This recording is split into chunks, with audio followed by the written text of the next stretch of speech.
Hi అండి, welcome to సాయిస్ kitchen. బాగున్నారండి మీరు? మేమైతే బాగున్నామండి. ఇప్పుడైతే నేను అటుకులతో పాయసం చేసి చూపిస్తానండి. స్వీట్ రెసిపీ అయితే ఇప్పుడు మీకోసం నేను చూపిస్తానండి.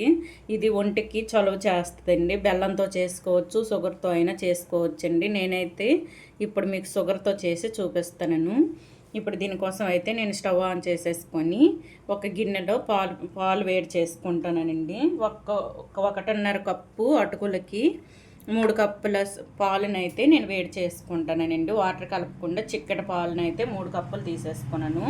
ఇప్పుడు ఇందులోని ఒక పావు కప్పు వరకు వాటర్ వేసుకోవాలండి. 3 కప్పులు ఫుల్గా వాటర్ కలపకుండా మిల్క్ వేసుకున్నాను. పాలనైతే ఒక పావు కప్పు వరకు వాటర్ వేసుకున్నానండి. ఇప్పుడు ఇవైతే మంచిగా మరగాలి. ఇప్పుడు పక్క బర్నర్కి షిఫ్ట్ చేసుకుందామండి. ఇది పక్క బర్నర్కి మార్చేసుకొని డ్రై ఫ్రూట్స్ని అయితే వేయించుకుందామండి. ఇప్పుడు వేరే కడాయి పెట్టేసుకొని ఇప్పుడు ఇందులో నెయ్యిని వేసుకుందాం. ఇప్పుడు 1 స్పూను నెయ్యి వేసుకుందామండి. వేసేసుకొని ఈ డ్రై ఫ్రూట్స్ని అయితే వేయించుకోవాలండి. ఇప్పుడు చూడండి, నేనైతే జీడిపప్పు, బాదం, పిస్తా తీసుకున్నానండి. ఇవైతే ఇవి మంచి కలర్లో వేయించుకోవాలి. మంచి కలర్ వచ్చేంత వరకు వేయించుకోవాలండి. ఇవి ఎక్కువ మాడబెట్టకుండా వేయించుకోవాలి.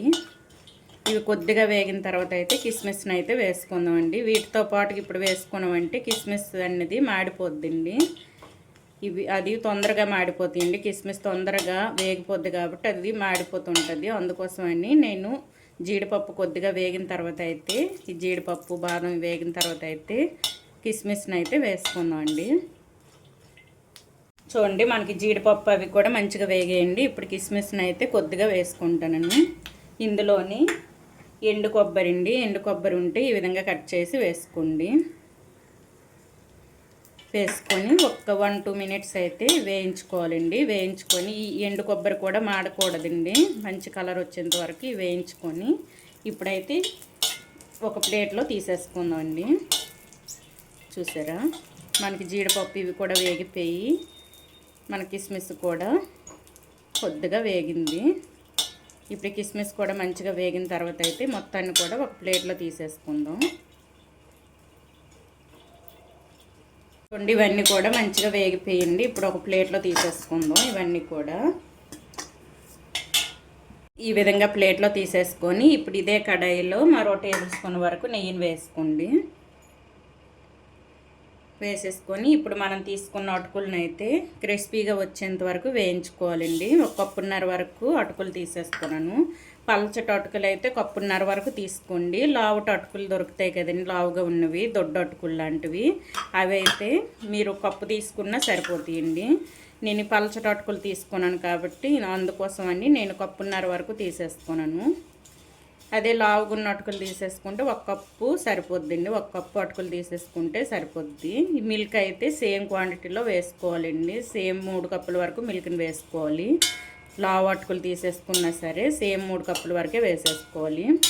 ఇప్పుడు పలచట తీసుకున్నాను కదండి, 1 కప్పున్నర వరకు తీసుకొని ఇవి మంచి క్రిస్పీగా వచ్చేంత వరకు వేయించుకోవాలండి. ఇవి మంచిగా వేగితేనే మనకి పాయసం అనేది బాగుంటుందండి. టేస్ట్ అయితే ఇవి క్రిస్పీగా వచ్చేంత వరకు వేయించుకుందాం. చూడండి, మనకి అటుకులు అయితే వేగిపోయింది, మంచి క్రిస్పీగా వేగాయి. చూసారా, ఈ విధంగా వేగాలండి. ఇప్పుడైతే పక్క బర్నర్లో మనం పాలను వేడి చేసుకుంటాం కదండి, పాలు కూడా మరిగిపోయి ఇప్పుడు ఇందులో పాలను అయితే వేసుకుందాం అండి. చూడండి, పాలు అయితే వేడిగా ఉన్నవి ఈ విధంగా వేసేసుకోండి. మొత్తం కూడా వేసేసుకోవాలండి. వేసేసుకొని ఒకసారి ఈ విధంగా కలిపేసుకొని పాలల్లో అయితే ఈ అటుకులు మంచిగా ఉడికించుకోవాలండి. చూసారా, చిక్కటి పాలు. ఈ విధంగా ఫ్లేమ్ పూర్తిగా మీడియంలో ఉంచేసుకొని ఈ అటుకులను అయితే పాలల్లో ఉడికించుకోవాలండి. ఈ విధంగా ఫ్లేమ్ మీడియంలోనే ఉంచేసుకొని ఉడికించిన తర్వాత చూపిస్తానండి.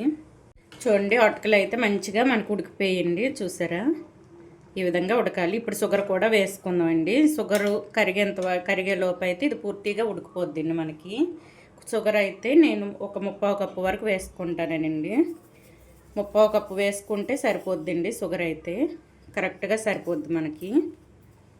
ఇప్పుడు ఈ షుగర్ కరుగుతుంది కదండి, ఇందులో కూడా కొద్దిగా వాటర్ ఉంటుంది. ఇప్పుడు ఇంకొద్దిగా పలచపడుతుందండి ఇది. మీకు ఇంకా పలచగా కావాలనుకుంటే 3 కప్పులు మిల్క్ వేసుకున్నాను కదండి, ఒక పావు కప్పు వాటర్ వేసుకున్నాను కదా, ఒక కప్పు వరకు 1 కప్పు వాటరు 3 కప్పులు మిల్క్ని అయితే వేసేసుకోండి.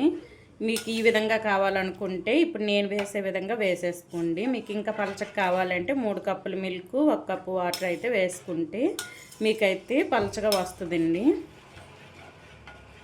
చూడండి, మనం వేసిన షుగర్ కూడా మంచిగా కరిగిపోయింది. ఇందులో కరిగిన తర్వాత చూసారా ఇంకొంచెం పలచపడింది.